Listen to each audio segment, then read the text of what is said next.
Velkommen til en ny episode af Snak med Bækken. Mit navn er Redo, og jeg har min co-host med. Jeg har Abdu. Yes. Lige nu så har vi sluttet den største begivenhed i verden. VM. Abdu. Ja, Det har været en vild måned. det har det i hvert fald. Det har det, ikke? Ja. Og så oven i det, ikke? Så fik vi afsluttet på en god måde. Og først og fremmest vil jeg bare lige sige, min co-host her, han sagde, at Spanien og Argentina vil komme i finalen, og Spanien vil vinde. Hvor jeg sagde Frankrig og England. Jeg er nødt til at give dem hånd på det. Respekt for det. Tak for, at Respekt for det. Jeg er nødt til at stå ved det. Respekt for det. Og det er godt fuldt med i hvert fald. My bad i hvert fald. Jeg var sådan lidt udskidt. Ikke noget Arsenal-trøje for mig, bare. Nej, heldigvis. Du er heldig der. Ellers har du fået den på, ikke? Ja, det tror jeg på. Er du dum, du er blevet hættet på resten af livet? Det tror jeg virkelig på.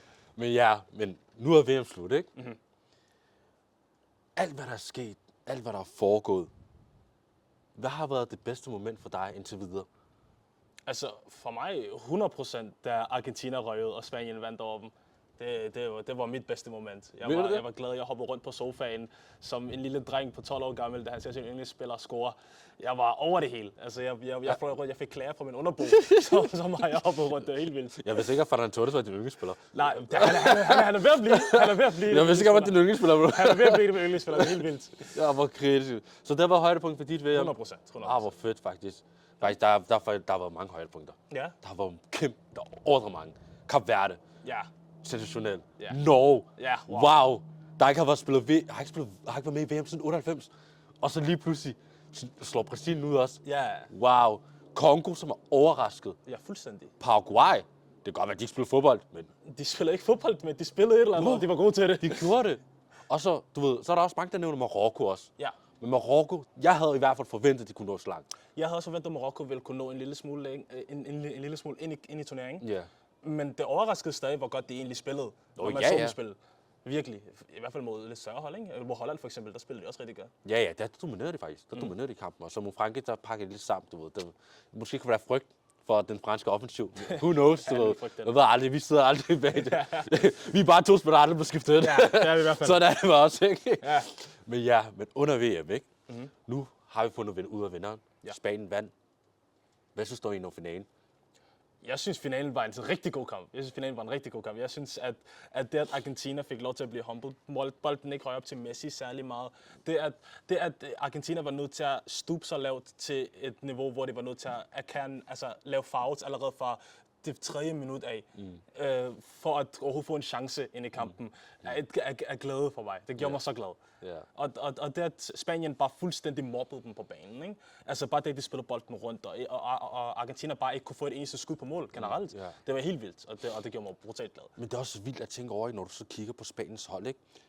Den er midtbanetrio, de kørte med. Ja. Med Fabian Ruiz, Rodri og Dani Olmo, ikke? Ja, wow. De dominerede fuldstændig. De er så gode. Det var mobning. Ja. McAllister, De Paul, Enzo Fernandes, de stod sådan helt forvirret og tænkte, hvad skal vi gøre, hvordan skal vi stoppe det? Ja. Og så hvis det er, så kommer Pedro Polo løbende den ene side, og Correa kommer på den anden side, og de bliver bare ved med at holde på bolden. Og det, de gjorde, var rigtig smart, det er at lukke af for Messi, og de ville låse Messi. Og det kunne gøre, at de havde bolden, og de dominerede bare fuldstændig kampen. Fordi de havde allerede studeret, tror jeg, de gamle clips fra andre kampe, Argentina har haft, og allerede indset, at hver gang Messi får bolden, han kigger op, ser, hvor han kan spille den, han spiller den direkte, og så er der allerede den angrebsmulighed. Og de har jo bare sagt til sig, ved du hvad, vi skal glemme det der. Messi skal lukkes ned med det samme, og de gjorde et så godt job på det. Det er helt vildt. Det er så vildt, også oven i det, ikke? Også bare den høje forsvarslinje, de spillede med. Og så nogle gange, så man bare, for eksempel Correa og Porto, de var sådan lidt højere op på banen, hvor Lamine var sådan lidt trukket ind, og så Barán var sådan lidt var lidt trukket ind, og så Orzabal der bare sådan der. Og det gjorde Kubasi og Laporte koldt styr på Alvarez og Messi. Ja. Det vil sige, at Martinez med lave mærke til op til flere gange på de lange bolde. Han blev ved med de der lange bolde, og man sådan Uno Simeo, han er bare langt ud af målet hele tiden, så de kunne gøre noget ved det. Og jeg synes bare, det er så taktisk godt spillet af Spanien, for de gjorde det samme med Frankrig, og de ved, hvordan man gør det. Og det er bare, det kan godt være, at de ikke er fyldt med stjerner.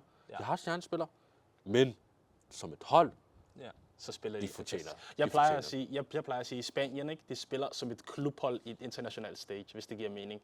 De spiller som et hold, der allerede har kendt hinanden i flere år, allerede er kendt hinandens styrker og strengths og alt det der. Det ser man ikke i mange hold, ligesom for eksempel på Frankrig, hvis vi kigger på dem. Der var der jo ikke, der kunne man godt se, at der var lidt splid mellem spillerne. De spillede godt, man lagde mærke til. Det var deres individuelle præstationer, der carry dem igennem, vil jeg mene. Og selvfølgelig deres defensive aktioner er jo på Meccano for det meste af tiden. Men Jeg synes, at der er klar og tydelig forskel på et hold som Frankrig, hvor man kan se, at det er præstationer for de individuelle spillere, og et kollektiv, der arbejder sammen, ligesom Spanien, ikke? Ja, Spanien har bare et rigtig godt hold, og det kan godt være, at det ikke er det samme, men VM 2010 vibes, hvor Spanien faktisk vandt VM ved at kun score 8 mål. Ja. De vinder 1-0 de fleste kampe. Ja. Og du ved, det var bare sådan, hvor meget de kontrollerede spillet. Og det er også bare, Argentina kom ind med den indstilling med, at vi skal gå hårdt på dem, og måske kan vinde på den måde. Men der var også nogle momenter i spillet, i kampen, der var sådan lidt tricky. For eksempel, Enzo Fernandes, han fik det røde kort. Ja. Så er der en anden mand. Der er flere Paredes. mænd. Der er flere mænd. Der er Paredes også. Ja. Han skulle have været udvist. For lang tid siden. Han skulle have udvist for den kamp. lang tid siden. Han skulle ikke have spillet de første 20 minutter af anden halvleg. Han skulle bare være ude. Ja. Fordi alle de frispark, han begik. Det er helt vildt. Altså, jeg ved ikke, hvordan. Jeg forstår godt, man siger, okay, det er en VM-finale. Det er den største kamp i hver 4 år i fodbold bare generelt. Og dommeren skal være lidt lenient, og man ikke bare kan give røde kort og gule kort ud, fordi det ødelægger spillet.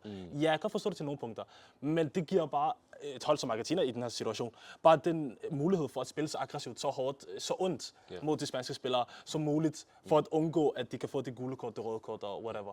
Ja, men det er også det, ikke? Men også nu, for eksempel, hvor Enzo Fernandes fik det røde. Også bare generelt, når man kigger på det, Argentina havde 0 skud på mål i 90 minutter. Ja, og hvis ikke efter 120 minutter havde de 1 skud, og det var ikke engang kaldt skud på mål. Ja. Det var bare et indlæg for Messi, der bare ikke røg ind. Ja, præcis. Men også allerede der, det er så skuffende at se en nation som Argentina, som spillede som en af de bedste VM-finaler i 22, spillede så dårligt. Ja. Og du ved, mange havde også forventet, at Argentina ikke ville spille så godt i den finale. Ja. Men oven i det, ikke? Så var der en mand fra Spanien, der blev kåret til den bedste spiller i VM. Det var der i hvert fald. Hvad synes du egentlig om det? Det er, at Rodri vinder The Golden Ball. Ja. Det er, altså, jeg synes, jeg ved ikke helt, hvad jeg skal sige. Jeg synes, det er fortjent på en måde, men så igen er det lidt ufortjent, fordi der var spillere, jeg vil mene, der burde have vundet den før ham. Men jeg kan godt forstå, hvorfor en spiller som Rodri godt kan vinde The Golden Ball, og har, altså på en måde kan jeg forstå, at han har vundet på den der måde, men det er fordi, han er dikteret spiller for Spanien. Han har været en af kernemembersne for Spaniens landshold i hele den her VM-turnering. Han har været den spiller, de kunne rely on i et stykke tid, og den spiller, der ved dem, okay, han kommer til at bruske midtbanen, han kommer til at kunne få bolden stille og roligt frem og tilbage, han kommer til at seamlessly hjælpe holdet, uden at folk lægger mærke til det lige så meget. Ja. Men det, at han kan vinde The Golden Ball over spillere som Messi eller Mbappé, der jeg ærligt vil mene single-handedly har basically haft deres hold på skulderen. Messi i hvert fald. Messi har single-handedly haft deres hold på skulderen og sagt, ja, vi skal mod finalen. Det, at Rodri kan vinde over dem, og man ikke har fået den samme vibe for Rodri, den er lidt unfair, vil jeg mene. Ja, vil du mene, at det er på grund af, at han vandt VM, han fik den? Jeg vil elske at sige ja, men der er flere gange, hvor der er spillere, der ikke har vundet den, der har været nu, hvor der spillere, der har vundet den, der ikke har vundet VM. Præcis, det er en Messi 14. Messi 14, præcis. Er han i 98? Ja. Du ved, han fik den jo også. Ja, de vandt den jo ikke, jo. Og selv i 14, der havde Thomas Müller bedre stats end Messi, og nogen vil mene, han gjorde det meget bedre. Ja. Men igen, der var der sådan der med, at man carryede dem på skulderen, og det gjorde Messi også dengang. Og det igen, det er det samme pointe, jeg vil sige her. Jeg føler, at Messi gjorde det samme her igen, og jeg synes ærligt, han burde fortjent den. Men igen, det er, hvad det er. Det, altså, hvis en spiller fra det vindende hold vinder den, så kan man ikke hate, vil jeg mene. Yeah. Fordi han har været en spiller integral til det hold, og for at de vinder den. Altså, han er jo en af de største hoveder på det hold. Ja, men tænk over det her faktisk, ikke? Han har været ude med skade fra Manchester City. Ja. I det meste af sæsonen. Ja. Kommer tilbage. Starter ind for det spanske landshold. Begynder at dominere midtbanespillere. Ja. Især, det var jo ham og Pelle til at starte med.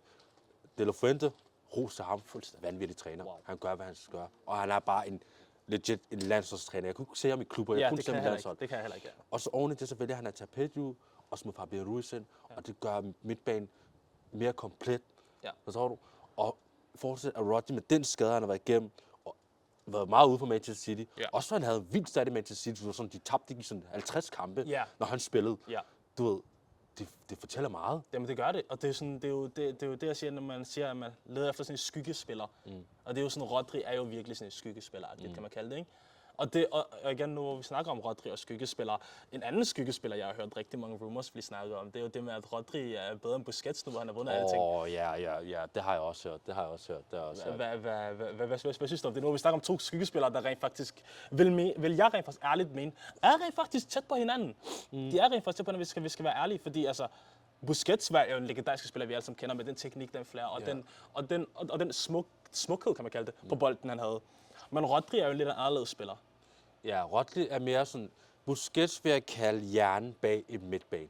Han var hjernen bag Barcelona. Det folk snakker meget om Xavi næste, men Busquets var faktisk hjernen bag. Også bare den måde, han er spinkel, han er jo ikke hurtig, han er ikke fysisk stærk, men han brugte den her derop. Ja. Det er grund til, at Guardiola hentede ham fra B-holdet. Ja. Dengang der spiller Metaphors, og Guardiola sagde til ham, hør, du skal være min nye sekser. Ja. Og hvad ændrede det? Det ændrede hele Barcelonas hold.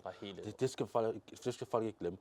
Men Rodri har en komplet fodbold. Ja. Der er ikke mere. Han har vundet alt, hvad han skal vinde. Ja. Der er VM, der er EM, der er Champions League, der er triple med Manchester City oven i det, der er Ballon d'Or, der er blevet kort til VM's bedste spiller, VM for klubholdet. Han har jo vundet alt. Han har vundet alting, ja. Men hvor du mener, at han er mere komplet end Busquets? For der er der også meget debat om, at han er mere komplet end Busquets. Det vil jeg ærligt mene. Jeg vil mene, Rodri er den mere komplette spiller. Jeg vil mene Rodri, fordi det man ser fra Rodri, ikke, det er, at han er det spiller, han er det Busquets kan, altså teknisk set, det Busquets kan gøre, det med, at man kan facilitere for det spiller Rodri. Man kan tage bolden fra en fodspiller, kunne spille den rundt ude og spille den rundt og være klar til at få en aflevering selv, uden at man lægger mærke til ham så meget, sådan lidt skyggespilagtigt, ikke? Det kunne Busquets også gøre, det er Busquets rigtig god for. Men han har ikke den teknik, den lille flair på bolden, som Busquets har, og den flair, alle elsker for Busquets, som gør Busquets en af de bedste, hvis ikke den bedste, defensive midtbanespiller of all time, i folks øjne, inklusive min. Men jeg vil mene, at Rodri kan mere generelt. Du har set Rodri fyre de der langskud fra boksen af for City. Du har set ham komme ind og være en bully på bolden. Du har set ham, når der kommer en løbende fodboldspiller med løbende mod ham, og han kan bare komme ind på en fysisk tackle og basically hakke ham på banen. Men det ser man jo ikke. Det så man ikke Busquets gøre lige så meget. Og det vil jeg mene gør ham til en mere komplet spiller. Men jeg vil ikke mene, det direkte gør det en bedre spiller. Ja, det er faktisk meget smag at behave, hvordan folk synes egentlig. Og oven i det, I kan skrive i kommentaren, hvad I synes. Fordi folk har delte meninger om det lige nu. Ja, folk har helt delte meninger. Nu hvor Rodri egentlig har vundet alting, så giver det jo meget mulighed for debat, ikke? Hvad fanden har de argentinske spillere gang i? Abdu. Ja. Hvad foregik det efter kampen? Det var kaos, bror. Kaos. Hvad er det for en måde at afslutte på? Altså, Paredes, han valgte jo at gå fuld WWE i situationen. Ja, det var nærmest at se Randy Orton mod John Cena lige pludselig. Ja, det var helt vildt. Og så var bare Rey Mysterio som en Gavi. Hvad er det, der foregår her? De kaster ham rundt. Nej, det var jo også for dårligt. Men hvis faktisk ikke... De har taget meget udgangspunkt, hvis du faktisk ser hele billedet. Ja. Der er faktisk en video om det, hvor Rodri kommer faktisk løbende. Det hele starter derfra. Ja. Han kommer faktisk løbende og jubler. Han har jo lige vundet VM. Ja. Of course, du jubler. Og det kan Molina ikke lide. Ja. Så han ender med at slå ud efter ham. Forstår du? Og så er der en mand, der kalder i Spanien og i Barcelona, der kalder ham altid en kriger. Gavi. Ja. Han er en kriger. Det kan godt være, at han er 1,60 høj, ikke? Ja. But he act like he's 6'5". Ja, han acter like som han er en eller anden muskuløs NBA-spiller. Han hopper op i hovedet på folk og siger, hvad vil du nu? Hvad vil du nu? Det er jo det. Og det vilde er, ikke, at Rodri og Molina står over for hinanden, og så kommer Paredes og skubber ham. Så kommer Gavi løbende, og begynder de bare at vælte ham og frem og tilbage. Og så kommer de andre spillere og prøver at stoppe det. Ja. Men den opførsel, den skal vi ikke se på de store scener. Nej, det er ikke generelt acceptabelt hvor som helst, altså sådan en opførsel, men i hvert fald ikke i sådan en VM-finale. Det giver jo slet ikke mening. Altså, det er jo helt skørt. Ja, det er for surrealistisk nogle gange at se sådan noget. At man oplever efter en kamp, bare fordi man har tabt. Det er sådan dårligt taber. Ja. Det kan godt være, at jeg render rundt med Bugatti, det tror jeg. Jeg er ikke med dem. Det skal bare lige vide det. Men det er bare dårlig tabermentalitet. Også det der med, at Spanien skulle løfte trofæet. Ja. Argentinspillerne vender sig om. Ja, det er ryggen til. Det plejer jo at være sådan en, hvad kalder man det? Det plejer jo at være sådan en disgrace-ting. Altså, hvis de føler sig snydt, så vender de ryggen. Er det, altså, men nu valgte de bare at vælge ryggen, fordi... Hvad? Det er meget forskelligt, fordi jeg har jo også oplevet vores, dengang jeg også spiller fodbold. Jeg sad på bænken, skal jeg bare lige vide. Jeg kommer ikke nogen vej. Snakken på bænken. Ja, men der var der meget sådan, at du ved, for eksempel hvis vi tager en pokalfinale, at vores træner plejer at sige sådan, at altid stå og klap, for ellers er det respektløst på modstanderne. Ja. Det kan godt være, at I måske fortjener at vinde. Det gjorde Argentina ikke, men det er respektløst. Ja. Så stå der og klare det. Jeg synes, det er dårligt sportsmanship af Argentina, at de gør det på den måde. Ja. Og der er også bare, at du udfaldet efterfølgende af kampen, også under kampen. Jeg synes bare, hele situationen, fodbolden vandt. Ja. Fodbolden vandt, og det er det, vi har brug for. Fuldstændig. Fodbold vandt den her turnering. Det er det, vi har brug for. Men jeg synes bare, at det hele er bare så ynkeligt. Og jeg synes bare, det er så barnligt opførsel. Det er det i hvert fald. Også hvis du kigger på selve de argentinske fans. Hvad de lavede med deres små skilte og alt det der racistiske tegn, de lavede og alt det der andet. Det var jo helt skørt. Det er det sygeste. Det er det sygeste. Har du set videoen egentlig med Speed? Ja. Hvor han er inde hos Argentina, hvor Cape Verde. Ja, hvor der kommer sådan en fan bag ved ham. Ja. Og kaldte ham, hvad var det, han kaldte ham, en abe eller sådan? Ja. Det var jo helt Mono, skørt. det betyder abe. Det er sådan nogle ting, der bliver kaldt. Det er sådan nogle ting, der bliver kaldt. Jeg synes bare, det er sådan, det hører ikke til i fodboldverdenen. Ja. Det hører ikke til i fodboldverdenen. Ikke? Og der er mange ting, der ikke hører til under det her VM. Ja. Trump, der skal gå hen og stå med Spaniens spiller, mens han lige udrækker pokal. Gå din vej! Du skal ikke være der! Du har ikke noget med dig at gøre! Gå din vej! Giv dem pokalen! Gå! I stedet for bare så stå der. Ja, altså han gjorde det samme med, hvad var det for en Club World Cup? Ja, med Chelsea. Ja. Der stod han der også. Og så stod han bare sådan og klapper, du ved. Come on, move on. Du er 80 år, go. Move. Jeg elsker, hvis du lægger mærke til videoen. Så er der sådan en lille smule, hvor Infantino kommer forbi og lige prøver at shush ham væk. Lige prøver lige at skubbe ham væk, og han står bare der og kigger på og siger, nej. Det er så ynkeligt også. Oven i det, du ved, at Infantino kan ikke gøre noget. Ja. Han kan legit ikke gøre noget. Ja, han kan ikke gøre skid. Og det synes jeg bare er totalt skrin. Ja, det er i hvert fald. Og du ved, skal han være centrum? Skal han være der altid? Jeg ved godt, han er præsidenten af det land, der holder World Cup'en, men altså, come on, du kan ikke stå og snige dig ind, som du har vundet World Cup'en. Det er jo giver ikke mening. Men det er jo det. Men har du lagt mærke til, at de snakker ikke så meget om det? Ja. Kan du huske i VM 22, da Messi vandt den? Da han fik den der på, af den saudiarabiske, eller den Katars, eller prins, eller hvad han er. Han fik den på i hvert fald. Hvor mange ting man hørte om? Man hørte om det overalt. Ja, og det med, at han rent faktisk tog et billede med ham, og alle sagde, det er en disgrace, at en politisk figur var med i billedet sammen med Messi og World Cup og sådan noget, og nu står Trump postet op, så det er jo helt vildt. Det er hykleri jo. Ja, det er det i hvert fald. Hykleri. Det er helt vildt. Hvad du? Og der er også bare, der har været også så mange momenter, for eksempel i VM Qatar 22, der er mange ting, der bliver nævnt, for eksempel det der med, de må ikke drikke alkohol, og du ved, man er nødt til at respektere kulturen i andre steder, det gør man. Ja. Og vi er her også i Danmark, vi respekterer deres kultur, vi arbejder, vi gør vores ting, vi er inden for det danske lov. Men også bare generelt med, at Trump gør de ting. Ja. Der er ikke nogen, der siger noget. Der er ikke nogen, der tør at sige noget, bror. Det er der, den ligger. Alle tænker jo, nej, det er Trump, the big bad evil. Det. Hvad gør man? Ej, jeg synes, det er så ynkeligt, og jeg synes bare også generelt, Argentina, de fortjener at tabe den finale. Ja, det gjorde de Fodboldverden vandt, og det er lige det, vi havde brug for. Fuldstændig. Jeg giver dig fuldstændig ret, og jeg vil ikke love for dig. Ja. Argentina skulle bare ned med nakken her. De skulle bare ned. Og jeg har Boca Juniors trøje på. De skal også ned. Ej, meget for dig. Hvilket land synes du, der har været det største flop indtil videre? Jeg har 2 nationer, der er oppe at vende. Ja. Jeg har faktisk 3 nationer, men den nation, jeg vil sige, der har været den største flop, og faktisk blevet kaldt Dark Horse, Tyrkiet. Tyrkiet.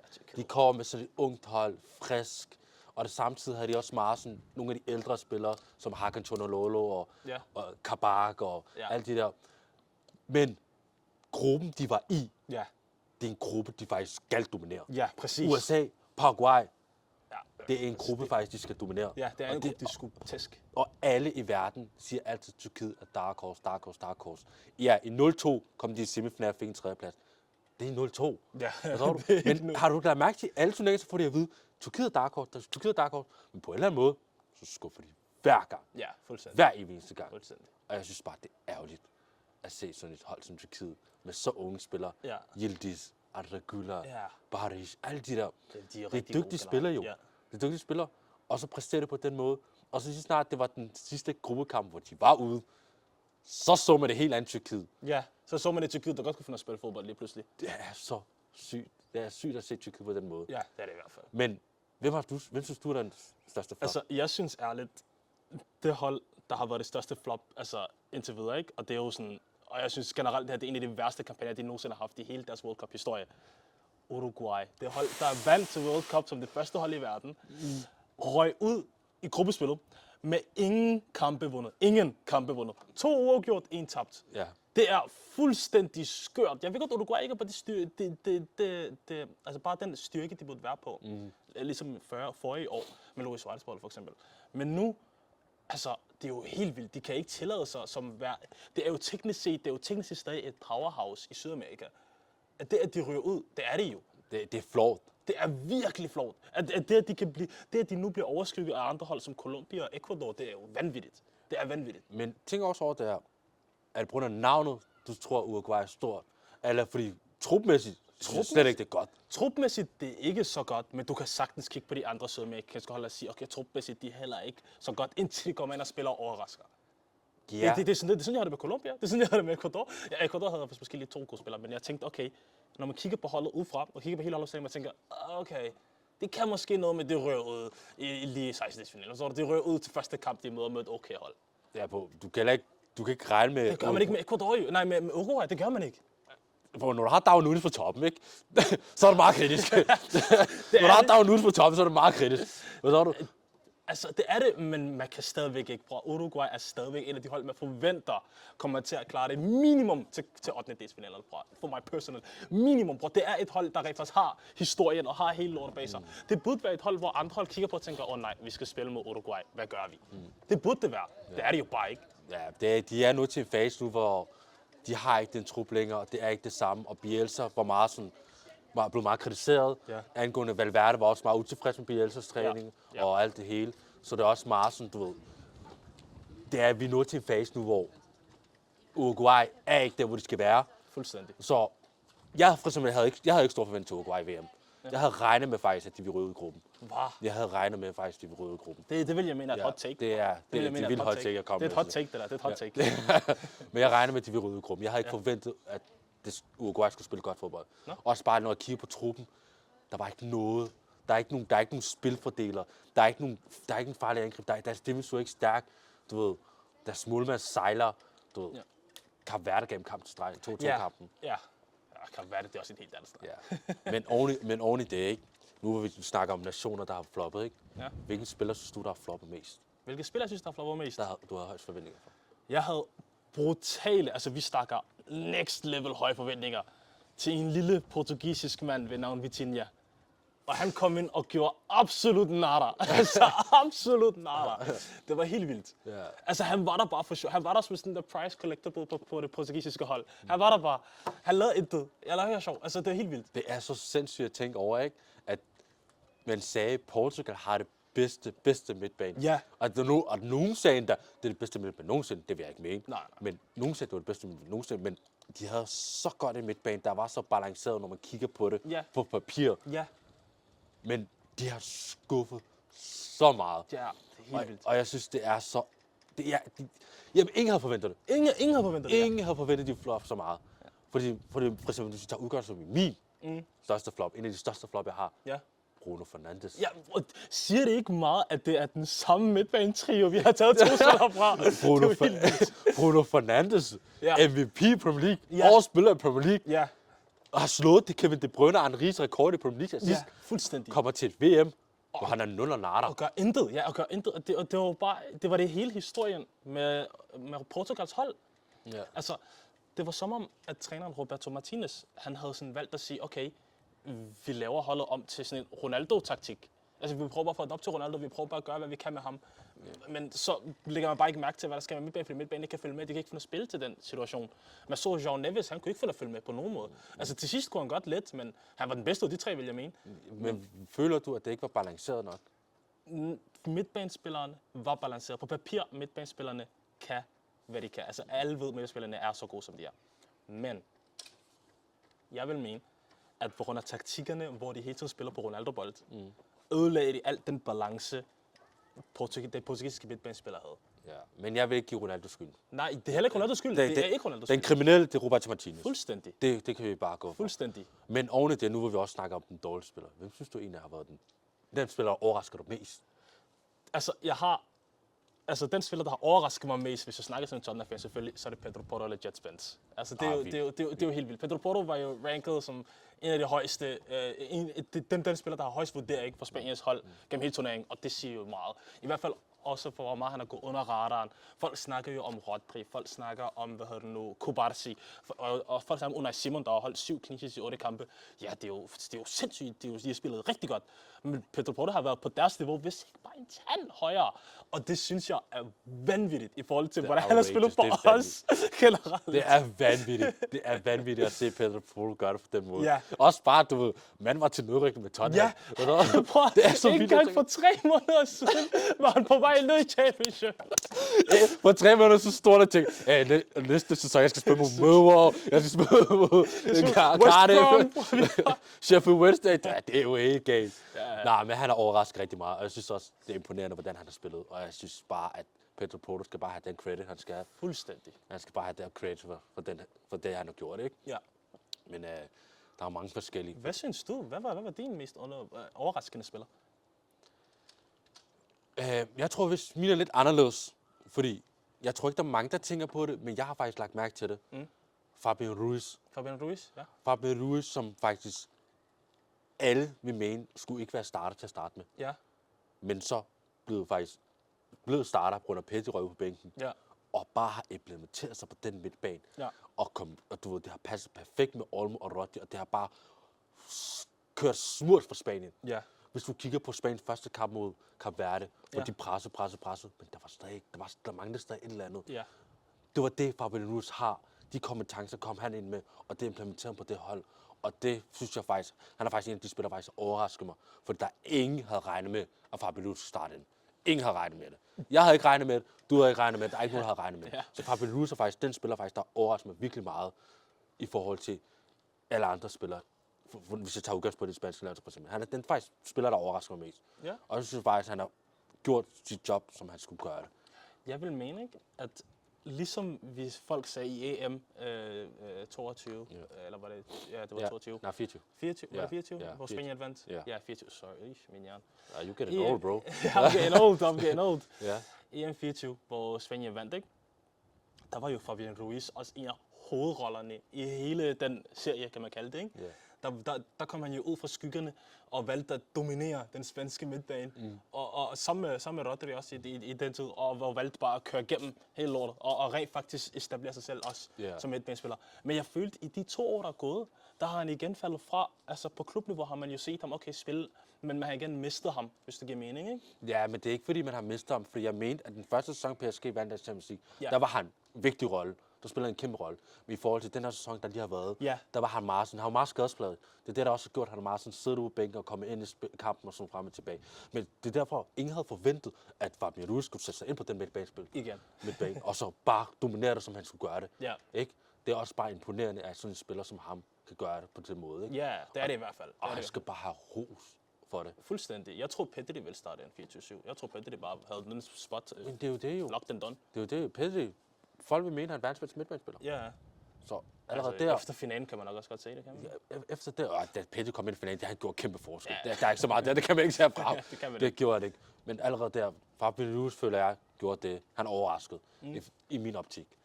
Hvem vil du så mene, ikke, er de største vindere, altså hvis du snakker spillermæssigt, de største vindere fra den her World Cup? Hvem tror du, der har taget mest med sig videre? Hvis du snakker generelt om spillet? Jeg snakker generelt. Eller bare overall. Hvem tror du, der har taget mest med sig videre fra den World Cup? Vitinha. Vitinha? Nej, Vitinha. Vozinha, ja. Vozinha fra Kap Verde, som blev solgt til Real Betis. Som han været før. Ja. Ham, Erling Haaland. Folk har endelig set den person, han er. Ja, folk har fået hans personlighed at kende. Ja, endelig har fået den personlighed at kende. Han er også den, der tror, at han er nummer 2 i den liste, der har fået flest følgere under VM. Ja. Efter Vozinha, Efter Vozinha, ja. Det er helt der er mange, der kan stå med hovedet op. For eksempel Jude Bellingham. Ja, Jude Bellingham, han kan stå med hovedet meget højt op. Han har carried det England sådan. Altså, han er ved at blive Mr. Clutch. Han er ved at blive Mr. Clutch. Ja. Han er Mr. Clutch. Det er han. Ja. For England er han Mr. Clutch. Ja, for England er han Mr. Clutch. Der er ikke nogen andre, der har været Mr. Clutch for England. Ja, det er rigtigt nok, ja. Men der har været mange ting også, du ved. For eksempel nu, hvor VM er slut, ikke? Transfervinduet. Ja, transfervinduet åbent, ja. Handler, der sker. Ja. Forstår du? Hvor man bare ser for eksempel Romero. Sådan, han vil gerne forlade. Ja. Enzo Fernandes, der gerne vil væk. Fernandes, ikke? Bliver han spottet i South? Bliver han spottet i Chelsea? Så er det London, ikke, bror? Hey, let's end so it. Han kommer til at blive hakket. That's my man. Ja. Han er død. Han vil også gerne væk. Vozinha. Ja. Der var bare blevet sagt. Ja, Vozinha, der som før er blevet solgt til Real Betis. Fair. Transfermarkedet. Hvem vil du faktisk mene, der er faktisk er steget i værdi i transfermarkedet, og du er faktisk blevet 100.000% Michael Olise er stedet. Michael Olise har haft en fremragende VM. Og han har virkelig vist, at han rent faktisk er den spiller, der bliver hypet op i Bayern. Fordi folk tænker jo, okay, Michael Olise er god. Alle ved, Michael Olise er god. Alle ved, den er fronttræk for Bayern er god. Men ingen har rent faktisk turt. Ingen gider at sige det rigtigt, men ingen gider at sige, altså alle ved, Bayern er ikke den der Superliga. Forstår du? Bayern er ikke den der liga, alle tænker, okay, folk siger jo, han gør det ikke i Prem, han gør det ikke i La Liga. Så ligger det lidt til siden. Men nu hvor han har gjort det i VM, det største stage i verden, kan folk godt se, okay, han er rent faktisk en, man skal passe på. Ja, men det kan jeg godt se, men synes du, han har præsteret i store kampe? Jeg synes, han var usynlig i nogle af de store kampe. Især Spanien-kampen, der var han væk. I Spanien-kampen var alle synlige, bror. Der var han væk, jo. Men er det ikke det, man forventer af ham? Jo, men så kan man også godt kigge på verdens bedste fodboldspiller, Kylian Mbappé, og sige, hvorfor... Ja, jeg sagde det.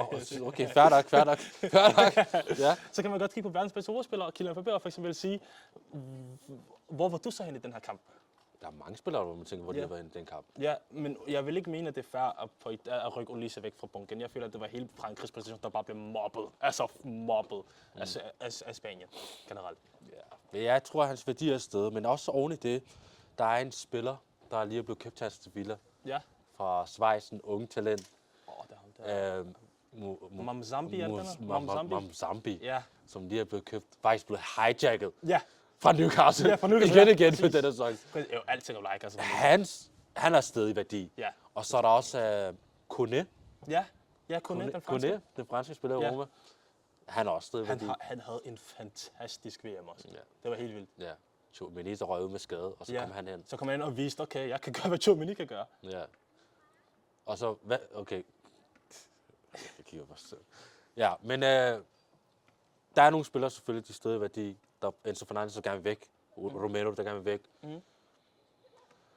Nu, hvor det hele er slut. Ja. Men der har du det egentlig, men det er slut. Jeg har det... Jeg er selvfølgelig...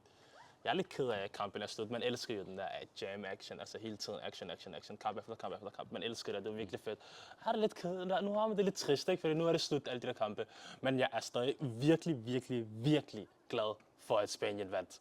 Og Argentina røg ud. Jeg er så glad. Altså, vi snakker, altså, det er helt vildt. Jeg er så glad. Altså, jeg kan ikke engang fordybe det ord. Jeg kan mærke glæden i dig. Ja, altså, det burde ret Jeg kan mærke glæden i dig lige nu. Jeg kan mærke det i hvert fald. Ja, det er også bare, jeg har det med, for eksempel nu, hvor det er slut. Det føles lidt tom. Ja. Det føles tom. Nu, når der ikke er VM, du ved, det er klokken 3 om natten, hvor du skal hvor du skal se Tunesien spille, eller Algeriet spille, eller lort om natten, du ved, det føles tom. Ja. Og det er også bare, du ved, nu må vi bare vente os til næste sæson. Ja. Den sæson starter snart, her om en måneds tid. Ja. Og så skal vi tage den derfra. Det kan jeg i hvert fald. Ikke? Så kan vi snakke om alt. Ja, åbenbart med... Jeg håber endelig, at Tottenham vil rykke ned, men det gjorde jeg ikke. Jeg håber lidt, at Liverpool rykker ned så.